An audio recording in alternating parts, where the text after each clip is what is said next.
മലയാള സിനിമയിൽ അടുത്ത കാലത്ത് വന്നതിൽ വെച്ച് ഏറ്റവും ശക്തമായ ഒരു ഹൊറർ മൂവിയാണ് ഡൈസറി. എക്സ്-ലവറിന്റെ മരണശേഷം നായകനെ കാത്തിരിക്കുന്നത് പേടിപ്പെടുത്തുന്ന കാര്യങ്ങളായിരുന്നു. അതെന്താണെന്ന് നമുക്ക് മൂവി കണ്ട് തന്നെ അറിയാം. മൂവിയുടെ തുടക്കത്തിൽ തന്നെ കാണിക്കുന്നത് കോൺട്രാക്ടറായ മധുവിനെയാണ്. തന്റെ സൈറ്റിൽ നിൽക്കുന്ന സമയത്ത് അവിടെ ആരുടെയോ കൈതട്ടി ഒരു ഗ്ലാസ് താഴെ വീഴുന്നു. പക്ഷെ ആ സൗണ്ട് കേട്ടതും അയാൾ വല്ലാതെ പേടിക്കാൻ തുടങ്ങുന്നു. പ്രശസ്തനായ ഒരു പോറ്റിയുടെ മകൻ കൂടിയായിരുന്നു ഈ മധു. അയാൾക്ക് അച്ഛന്റെ പല കഴിവുകളും കിട്ടിയിട്ടുമുണ്ട്.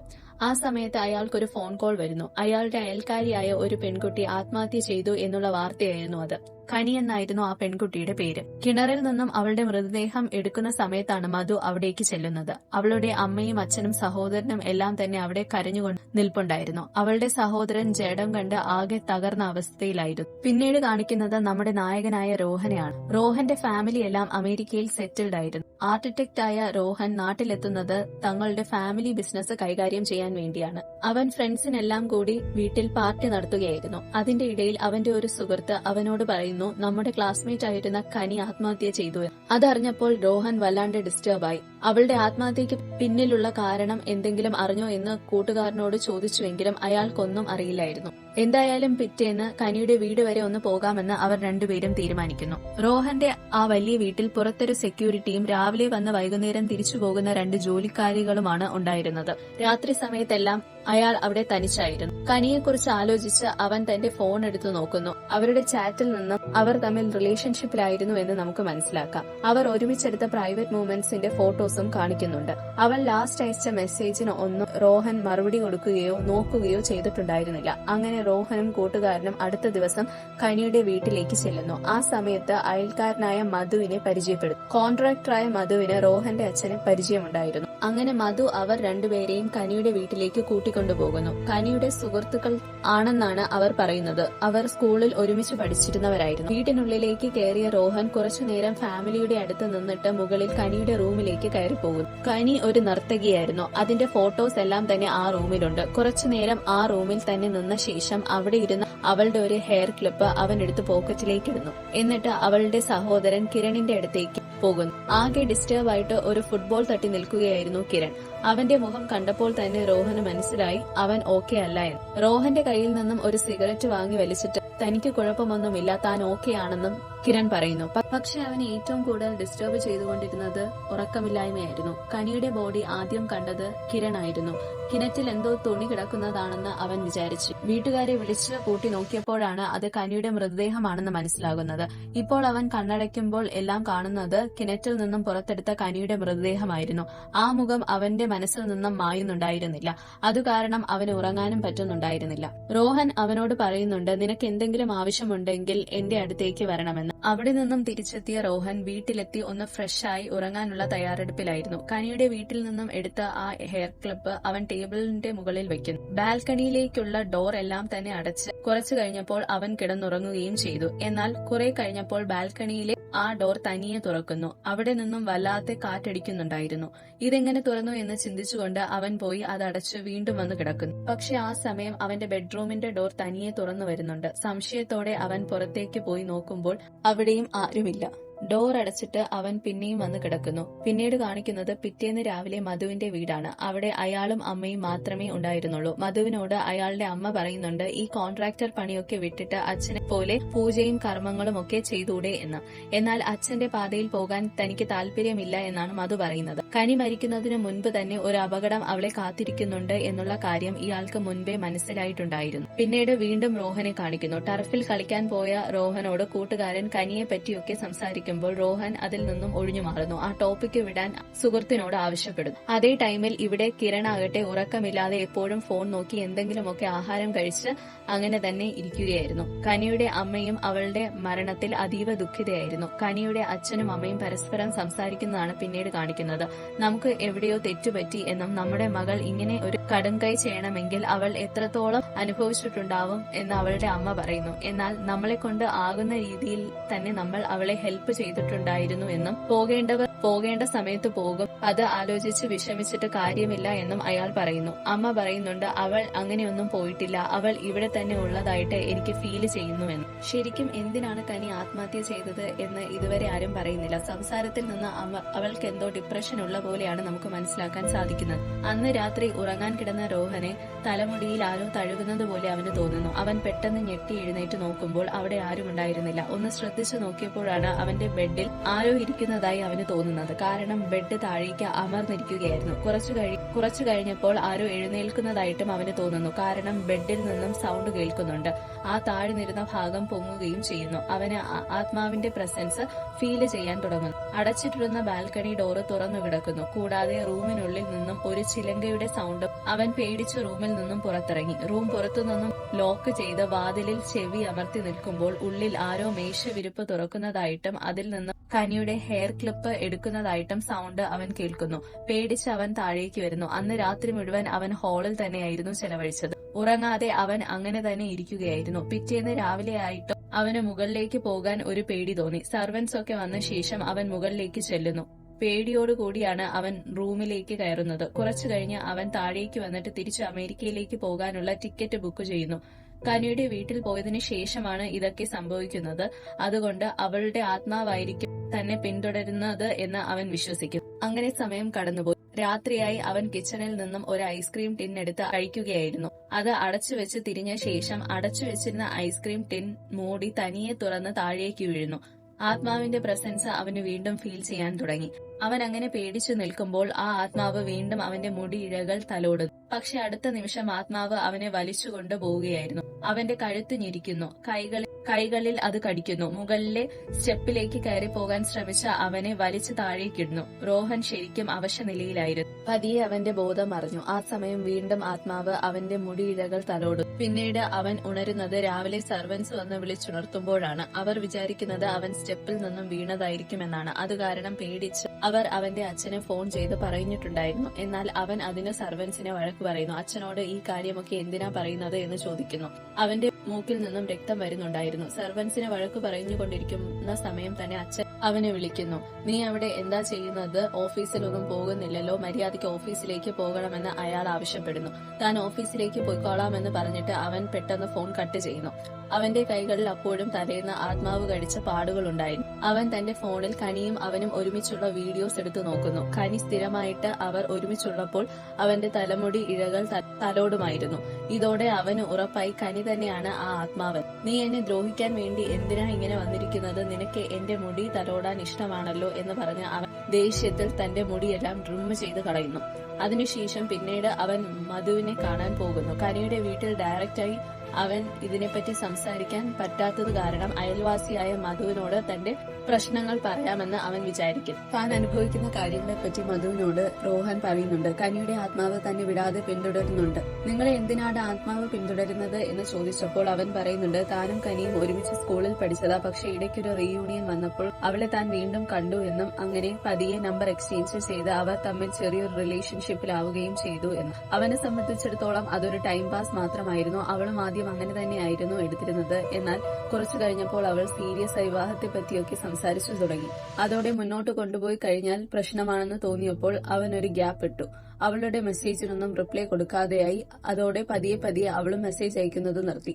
അതങ്ങനെ അങ്ങ് അവസാനിച്ചു. അവൾ മരിച്ചു എന്നറിഞ്ഞതോടുകൂടി ജസ്റ്റ് അവളുടെ വീട്ടുകാരെ പോയി കാണാമെന്ന് കരുതി വന്നതാണ്. പക്ഷെ ആ ആത്മാവ് ഇപ്പോൾ എന്നെ വിടാതെ പിന്തുടർന്നുകൊണ്ടിരിക്കുകയാണെന്നും ഈ ആത്മാവിന്റെ ശല്യം മാറ്റാൻ വേണ്ടിയിട്ട് അവരുടെ വീട്ടുകാരോട് എന്തെങ്കിലും ക്രിയകളോ കർമ്മങ്ങളോ ചെയ്യാനും മധുവിനോട് റോഹൻ ആവശ്യപ്പെടുന്നു. എന്നാൽ മധു പറയുന്നുണ്ട്, അവരുടെ വിശ്വാസപ്രകാരം മരണശേഷം ആത്മാക്കൾ കുറച്ചുനാൾ കൂടി തങ്ങളുടെ ഇഷ്ടപ്പെട്ട ആൾക്കാരുടെ കൂടെ കാണും. അതിനുശേഷം 16-ാം ദിവസം കർമ്മം നടത്തുമ്പോഴാണ് അതിന് മോക്ഷം കിട്ടി പോകുന്നത്. കനിയുടെ 16-ന് ഇനി കുറച്ച് ദിവസങ്ങൾ മാത്രമേ ഉള്ളൂ. അതുകൊണ്ട് അതുവരെ ഒന്ന് അഡ്ജസ്റ്റ് ചെയ്യാൻ മധു റോഹനോട് പറയുന്നു. ഇവരീ സംസാരിച്ചുകൊണ്ടിരിക്കുന്ന സമയം ആ ഹോട്ടലിൽ ഒരാളുടെ കയ്യിൽ നിന്നും ഗ്ലാസ് വീണു പൊട്ടുന്നു. മധുവിന് ചുറ്റും നടക്കുന്ന കാര്യങ്ങളെല്ലാം വെച്ച് എന്തോ ആപത്ത് വരാൻ പോകുന്നു എന്ന് മനസ്സിലാക്കാൻ തുടങ്ങുന്നു.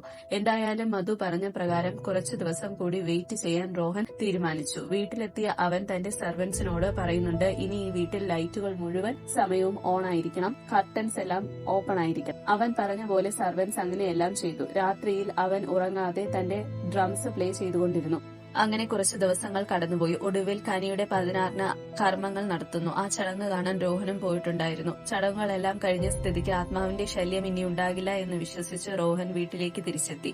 അന്ന് അവൻ സ്വസ്ഥമായിട്ട് കിടന്നുറങ്ങുന്നു. വൈകിട്ടായപ്പോഴേക്കും അവൻ വീട്ടിൽ ഫ്രണ്ട്സിനെല്ലാവർക്കും കൂടി പാർട്ടി വെച്ചിട്ടുണ്ടായിരുന്നു. ആ പാർട്ടിയിലേക്ക് അവൻ കിരണിനെയും വിളിക്കുന്നുണ്ട്. ടെറസിന്റെ അടുത്തേക്ക് പോയിട്ട് കിരണിനോട് അവൻ ചോദിക്കുന്നുണ്ട്, നീ ഇപ്പോൾ ഓക്കെ അല്ലേ എന്ന്.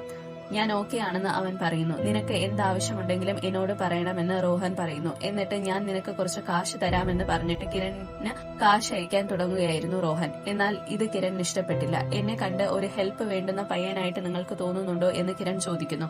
എന്നാൽ താൻ അങ്ങനെയൊന്നും ഉദ്ദേശിച്ചില്ല എന്ന് രോഹൻ പറയുന്നുണ്ട്. എങ്കിലും കിരൺ വല്ലാതെ ചൂടാകുന്നു. രാവിലെ മുതൽ എല്ലാവരും ഓരോന്ന് പറഞ്ഞുകൊണ്ടിരിക്കുകയാണ്. കരയരുത്, ചിരിക്കരുത്, അവിടെ ഇരിക്കുക, അവിടെ നിൽക്കുക എന്നൊക്കെ. രോഹനോട് വഴക്കിടുന്നു. ഇവൻ ഇങ്ങനെ ദേഷ്യപ്പെടുന്നത് കണ്ടിട്ട് രോഹൻ പറയുന്നുണ്ട്, നീ ചില്ലാവ്, കൂളാവ് എന്നൊക്കെ. താൻ കൂളാണ്, ചില്ലാണെന്നൊക്കെ പറഞ്ഞിട്ട് അവൾ കിണറ്റിൽ ചാടി ചത്തതിന് ഞാൻ എന്ത് ചെയ്യാനാണ് എന്ന് പറഞ്ഞിട്ട് കിരൺ ദേഷ്യപ്പെട്ട് സംസാരിക്കുന്നു. പതിയെ പതിയെ അവന്റെ ദേഷ്യം കരച്ചിലായി മാറുന്നു. ഉള്ളിലെ വിഷമമെല്ലാം അവൻ കരഞ്ഞു തീർക്കട്ടെ എന്ന് രോഹനും കരുതി.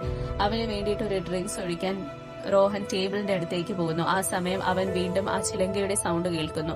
ആത്മാവ് പോയെന്ന് വിചാരിച്ചിരുന്ന അവൻ ഞെട്ടിത്തെരിച്ചു നിൽക്കുകയായിരുന്നു. ആ സൗണ്ട് അവനെയും കടന്ന് കിരണിന്റെ അടുത്തേക്കാണ് പോയത്. രോഹൻ തിരിഞ്ഞു നോക്കുമ്പോൾ ആ ആത്മാവ് കിരണിന്റെ ഡ്രസ്സിൽ പിടിച്ച് അവനെ മുകളിലേക്ക് ഉയർത്തി ടെറസിൽ നിന്നും താഴേക്കിടാൻ ശ്രമിക്കുകയായിരുന്നു. പെട്ടെന്ന് പോയി രോഹൻ അവന്റെ കാലിൽ പിടിച്ചെങ്കിലും അവന്റെ തല ഭിത്തിയിൽ അടിക്കുന്നു. രോഹന്റെ കയ്യിൽ നിന്നും അവൻ സ്ലിപ്പായി താഴേക്ക് വീഴുന്നു. അവന്റെ 2 കാലും ഒടിഞ്ഞു. തല പോയി ഇടിച്ചത് കാരണം കുറെ പല്ലുകൾ കൂടി കൊഴിഞ്ഞു പോയിട്ടുണ്ടായിരുന്നു. അവന്റെ ആ അവസ്ഥ കണ്ട് ആകെ ഞെട്ടിത്തെരിച്ച് നിൽക്കുകയായിരുന്നു രോഹൻ. പെട്ടെന്ന് തന്നെ അവനെ ഹോസ്പിറ്റലിലേക്ക് കൊണ്ടുപോയി. കിരണിന്റെ വീട്ടുകാരും ഒപ്പം മധുവും ഹോസ്പിറ്റലിൽ വന്നിട്ടുണ്ടായിരുന്നു. മധുവിനോട് രോഹൻ കാര്യം പറയാൻ ശ്രമിച്ചെങ്കിലും അവനെ വഴക്കു പറയുകയാണ് ചെയ്തത്. എന്തിനാ ആ പയ്യനെയൊക്കെ വീട്ടിലേക്ക് വിളിച്ച് മദ്യം കൊടുത്തത്? അവൻ മദ്യലഹരിയിൽ താഴെ വീണതല്ലേ എന്ന് അയാൾ ചോദിക്കുന്നു. എന്നാൽ സത്യം പറയാൻ രോഹന് ഒരവസരം അയാൾ കൊടുത്തില്ല. എല്ലാവരും വിചാരിച്ചിരിക്കുന്നത് അവൻ മദ്യപിച്ച് ടെറസിൽ നിന്നും താഴെ വീണു എന്നായിരുന്നു. രാത്രി വീട്ടിൽ തിരിച്ചെത്തിയ അവൻ ആകെ ഡിസ്റ്റർബ്ഡ് ആയിരുന്നു. കനിയുടെ ആ ഹെയർ ക്ലിപ്പ് എടുത്തു വെച്ച് അവൻ അങ്ങനെ തന്നെ ഇരിക്കുന്നു. സാധാരണ ആത്മാവ് വരുന്ന സമയത്ത് പലപ്പോഴും കേൾക്കുന്ന സൗണ്ട് ആ ചിലങ്കയുടേതോ അല്ലെങ്കിൽ ചിലപ്പോൾ ആ ക്ലിപ്പിന്റേതോ ആയിരുന്നു. പെട്ടെന്ന് അവിടെ ഉണ്ടായിരുന്ന ലൈറ്റുകളെല്ലാം മിന്നി അണഞ്ഞു. കിച്ചണിൽ നിന്ന് എന്തോ സൗണ്ട് കേട്ടിട്ട് അവൻ പോയി നോക്കുമ്പോൾ ടാപ്പ് ആരോ തുറന്നു വെച്ചിരുന്നു. അത് അടയ്ക്കാൻ ചെന്നതും അവിടെ ഉണ്ടായിരുന്ന പ്ലേറ്റുകളെല്ലാം താഴെ വീഴുന്നു. പേടിച്ചുപോയ അവനാകട്ടെ ഹോളിലേക്ക് ചെല്ലുമ്പോൾ അവിടെ എല്ലാം തന്നെ പലതരത്തിലുള്ള നിഴലുകൾ അവൻ കാണുന്നുണ്ട്. ആ ആത്മാവിന്റെ പ്രസൻസ് അവന് നല്ലപോലെ ഫീൽ ചെയ്യുന്നു. ആ നിമിഷം അവൻ ആ സ്റ്റെപ്പിന്റെ അടുത്തേക്ക് നോക്കുമ്പോൾ കാണുന്നത് ആ സ്റ്റെപ്പിന്റെ മുകളിലായി ഒരു രൂപം നിൽക്കുന്നതായിരുന്നു. എന്നാൽ അവൻ പ്രതീക്ഷിച്ച പോലെ അത് കനിയുടെ ആത്മാവല്ലായിരുന്നു. അതൊരു പുരുഷന്റെ ആത്മാവായിരുന്നു. ഒരു പാന്റ് മാത്രം ധരിച്ച് ഷർട്ടില്ലാതെ ഒരു മെലിഞ്ഞ ബോൾ. അവിടെയാണ് മൂവിയുടെ ഇന്റർവെൽ. രാവിലെ അവൻ മധുവിനെ വീട്ടിലേക്ക് വിളിക്കുന്നു. ആ ആത്മാവ് തന്നെ ഇപ്പോഴും പിന്തുടരുന്നു എന്നും അത് കനിയല്ല ഒരു പുരുഷന്റെ ആത്മാവാണെന്നും രോഹൻ മധുവിനോട് പറയുന്നു. മധു ആ വീടിനെ പറ്റിയുള്ള കാര്യങ്ങൾ ചോദിക്കുന്നു. ആ വീട് രോഹന്റെ അച്ഛൻ തന്നെ പണിതതായിരുന്നു. അവൻ അടുത്തിടെ ഏതെങ്കിലും സെമിത്തേരിയിലോ മറ്റു മരണ വീടുകളിലോ പോയിട്ടുണ്ടോ എന്നും ചോദിക്കുന്നു. താൻ കനിയുടെ വീട്ടിൽ മാത്രമേ പോയിട്ടുള്ളൂ എന്നും അതിനുശേഷമാണ് ഇതൊക്കെ സംഭവിക്കുന്നത് എന്നും രോഹൻ പറയുന്നു. അവളുടെ റൂമിൽ നിന്നും ഒരു ഹെയർ ക്ലിപ്പ് എടുത്ത കാര്യം അയാളോട് പറയുമ്പോൾ അയാൾക്ക് മനസ്സിലായി ഇത് കനിയുമായി ബന്ധപ്പെട്ട ആരുടെയോ ആത്മാവാണെന്ന്. എല്ലാത്തിനും തുടക്കം ആ ക്ലിപ്പിൽ നിന്നാണ്. കനിയുടെ സാധനങ്ങളിൽ അവളെ കൂടാതെ മറ്റാർക്കോ അവകാശമുണ്ട്. അവൻ ആ റൂമിൽ ചെന്ന് ക്ലിപ്പ് എടുത്തപ്പോൾ അയാൾക്ക് അത് ഇഷ്ടപ്പെട്ടിട്ടുണ്ടാവില്ല. അതുകൊണ്ടാവാം അതിന്റെ പിറകെ അയാളുടെ ആത്മാവ് ഇവിടേക്ക് വന്നത്. ഒരാൾ മരിച്ചു കഴിഞ്ഞാൽ അയാളുടെ ആത്മാവ് പൂർണ്ണമായും അവിടെ വിട്ടു പോകില്ല. അയാൾ ഉപയോഗിച്ചിരുന്ന വസ്തുക്കളിലും എല്ലാം തന്നെ ആ ആത്മാവിന്റെ പ്രസൻസ് ഉണ്ടാകും. അത് ആഭരണങ്ങളോ വസ്ത്രങ്ങളോ ഒക്കെ ആകാം. അങ്ങനെ കനിയുടെ പ്രസൻസ് ഉള്ള ആ ക്ലിപ്പാണ് നീ എടുത്തിട്ട് വന്നത്. പക്ഷെ കനിയുടെ ആ ഒരു വസ്തുവിൽ മറ്റാർക്കോ കൂടി അവകാശമുണ്ടായിരുന്നു. ആ വ്യക്തിയുടെ ആത്മാവാണ് ഇപ്പോൾ നിന്നെ ആക്രമിക്കുന്നത്. അങ്ങനെയാണെങ്കിൽ ഇനി അവരുടെ ലക്ഷ്യം ആ ആത്മാവ് ആരുടേതാണ് എന്ന് കണ്ടെത്തുക എന്നതായിരുന്നു. കനിക്ക് അങ്ങനെ ആരുമായിട്ടെങ്കിലും ബന്ധമുണ്ടായിട്ടുണ്ടോ എന്നിവർക്കറിയില്ല. അവർ കനിയുടെ വീട്ടിൽ ചെല്ലുന്നു. അവളുടെ റൂം ഒക്കെ പരിശോധിച്ചു. അവളുടെ റൂമിൽ അവളുടെ ചിലങ്ക ഉണ്ടായിരുന്നില്ല. അത് അവിടെ നിന്ന് മിസ്സിംഗ് ആയിരുന്നു. ഉറപ്പായിട്ട് നമുക്ക് ആർക്കും അറിയാത്ത ഒരാൾ അവളുടെ ജീവിതത്തിൽ ഉണ്ടായിരുന്നിരിക്കാം. അയാളുടെ കയ്യിലായിരിക്കാം ആ ചിലങ്ക ഉണ്ടായിരിക്കുക. ചിലപ്പോൾ ആ വ്യക്തിയുടെ ആത്മാവാകാം ഇപ്പോൾ നിങ്ങളെ വേട്ടയാടുന്നതെന്നും അത് പറയുന്നു. പക്ഷെ ആ ആത്മാവിന് കനിയോട് എന്ത് തരത്തിലുള്ള ബന്ധമാണ് ഉള്ളതെന്ന് നമുക്കറിയില്ല. അവളോട് പ്രണയമാകാം, പകയാകാം, ചിലപ്പോൾ അസൂയയുമാകാം. കനിയുടെ ലൈഫിലുള്ള ആ വ്യക്തി ആരായിരുന്നു എന്ന് കണ്ടെത്താൻ വേണ്ടിയിട്ട് കനിയുടെ വീട്ടിൽ ജോലി ചെയ്യുന്ന എലിസമ്മയുടെ അടുത്തേക്ക് അവർ പോകുന്നു. എലിസമ്മയോട് ആദ്യം കുശലാന്വേഷണങ്ങളാണ് അവർ നടത്തുന്നത്. എലിസമ്മയുടെ മകൻ മനു സൗദിയിലായിരുന്നു. അവൻ വിളിക്കാറുണ്ടോ എന്ന് ചോദിക്കുമ്പോൾ ഇടയ്ക്കൊക്കെ വിളിക്കുമെന്ന് എലിസമ്മ പറയുന്നു. കനിയെപ്പറ്റി ചോദിക്കുമ്പോൾ അവർ പറയുന്നത് കനി അധികം ആരോടും സംസാരിക്കാറില്ല എന്നും എപ്പോഴും എന്തെങ്കിലുമൊക്കെ ചിന്തിച്ചിരിക്കുന്നത് കാണാമെന്നും അത് ആകെ പുറത്തിറങ്ങുന്നത് ഡാൻസ് ക്ലാസ്സിൽ പോകാനാണെന്നും പറയുന്നു. അല്ലാത്തപ്പോൾ എല്ലാം റൂമിൽ തന്നെ ഉണ്ടാകും. അവളുടെ ജീവിതത്തിൽ അങ്ങനെ പ്രണയമുള്ളതായിട്ടോ അല്ലെങ്കിൽ ഏതെങ്കിലും പയ്യന്മാരുമായി ബന്ധമുള്ളതായിട്ടോ എലിസമ്മയ്ക്ക് അറിയില്ലായിരുന്നു. അമേരിക്കയ്ക്ക് ടിക്കറ്റ് ബുക്ക് ചെയ്തെങ്കിലും റോഹൻ ഇവിടെ നിന്നും പോകാൻ കൂട്ടാക്കിയില്ല. കാരണം താൻ ഇവിടെ നിന്ന് പോയാലും ഈ പ്രശ്നങ്ങളൊന്നും പരിഹാരമുണ്ടാകില്ല എന്ന് അവന് തോന്നുന്നു. അതുകൊണ്ട് ഇത് സോൾവ് ചെയ്തിട്ട് ഇവിടെ നിന്നും പോകാമെന്ന് അവൻ തീരുമാനിക്കുന്നു. തൽക്കാലം പ്രശ്നം സോൾവ് ആക്കുന്നിടം വരെ ആ വീട്ടിൽ നിൽക്കണ്ട എന്ന് അവൻ തീരുമാനിക്കുന്നു. അവൻ സാധനങ്ങൾ എടുത്ത് അവിടെ നിന്നും പുറത്തിറങ്ങി. അതേസമയം മധുവിന്റെ വീട്ടിൽ മധുവിന് ഒരു ആത്മാവിന്റെ പ്രസൻസ് ഫീൽ ചെയ്യാൻ തുടങ്ങുന്നു. അന്ന് രാത്രി റോഹൻ തന്റെ കാറിൽ തന്നെ ഇരിക്കുകയായിരുന്നു.